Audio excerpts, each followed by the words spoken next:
कहानियों की हमारे जीवन में अलग ही जगह होती है। हर एक कहानी हमारी सोच में निखार लेकर आती है। हम बचपन से कहानियाँ सुनते हुए बड़े होते हैं और कहानियाँ सुनते सुनते हम कब बड़े हो जाते हैं हमें पता ही नहीं चलता। लेकिन यह दिलचस्प कहानियाँ हमारे सोचने और कल्पना करने की क्षमता खूब बढ़ा देती है। फिर जब हम बड़े होते हैं तो एक दिन वो कहानियाँ हमारे जीवन की राहों में हमसे मिलने लगती हैं। हर एक कहानी किसी के वास्तविक जीवन से ज़रूर जुड़ी होती है। हर एक के जीवन में घटने वाली घटना एक वास्तविक कहानी होती है जो हमें कुछ न कुछ ज़रूर सिखाती है और हमें इससे ज़रूर शिक्षा लेनी चाहिए। चाहे बचपन की दादी माँ की कहानियाँ हो या वास्तविक जीवन की कहानियाँ, का प्रत्येक कहानी से हमें कुछ न कुछ प्रेरणादायक ज़रूर सीखते हैं। यह हमारी प्रेरणा का भी स्रोत बनती है और यह कहानियाँ हमारी कल्पना शक्ति का विस्तार करती है।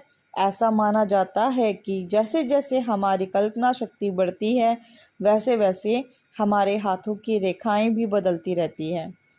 इसीलिए कहानियों का हमारे जीवन में आवश्यक योगदान होता है। तो दोस्तों, इसी बात को समझते हुए मैं आपके लिए एक प्रेरणादायक कहानी लेकर आई हूँ, माँ की आखिरी इच्छा, जिसे सुनकर आपकी आंखों में पानी आ जाएगा। माँ खुद नहीं सोई हमें सुलाया, माँ खुद नहीं सोई हमें सुलाया, हर कहानी और किस्सों में हमें हंसाया।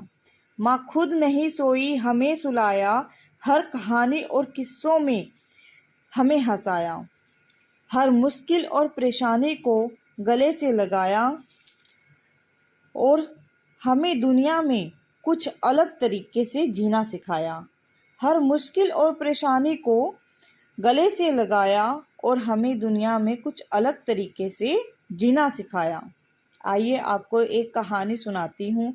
शायद ये कहानी सुन के आपकी आंखें भर जाएं, क्योंकि इस कहानी में एक माँ ने अपने बेटे से अजीबो गरीब अपने एक आखिरी इच्छा की फरियाद की है। एक बार बूढ़ी माँ को उसके बेटे ने वृद्ध आश्रम ले जाकर छोड़ा। इस माँ का वही एकलौता बेटा था जिसके लिए इस माँ ने जीवन भर संघर्ष किया।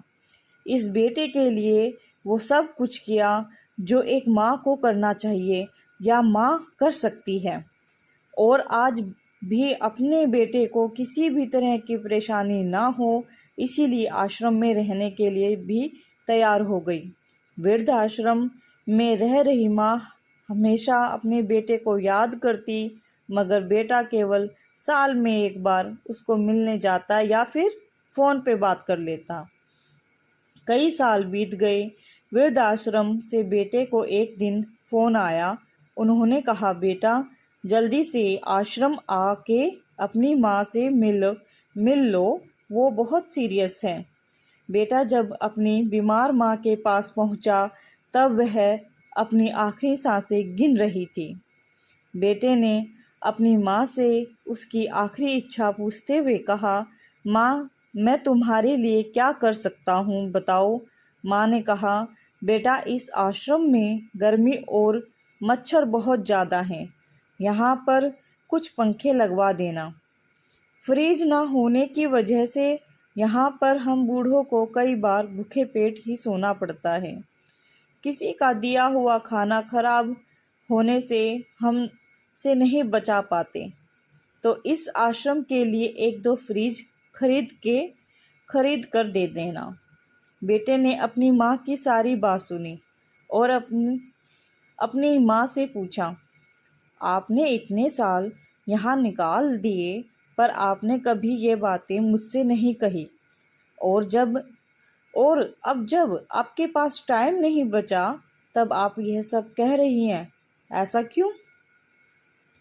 माँ ने बेटे को जवाब देते हुए कहा, बेटा मैंने गर्मी, भूख और पीड़ा सहन कर ली, लेकिन मुझे पता है जब तेरे बच्चे तुझे यहाँ पर छोड़कर जाएंगे तब तू यह सब सहन नहीं कर पाएगा। इसीलिए तेरी सुविधा के लिए मैं तुझे यह सब लगवाने के लिए कह रही हूँ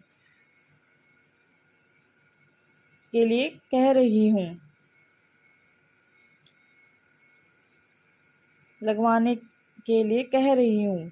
खुद से पहले मुझे खाना खिलाती थी वो माँ थी। खुद से पहले मुझे खाना खिलाती थी वो माँ थी। मेरे कुछ न कहने पर भी सब समझती थी वो माँ। मेरे कुछ न कहने पर भी समझती थी वो माँ। धन्यवाद। आपको हमारी स्टोरी कैसी लगी? प्लीज़ कमेंट, शेयर, सब्सक्राइब करके ज़रूर बताइएगा। धन्यवाद।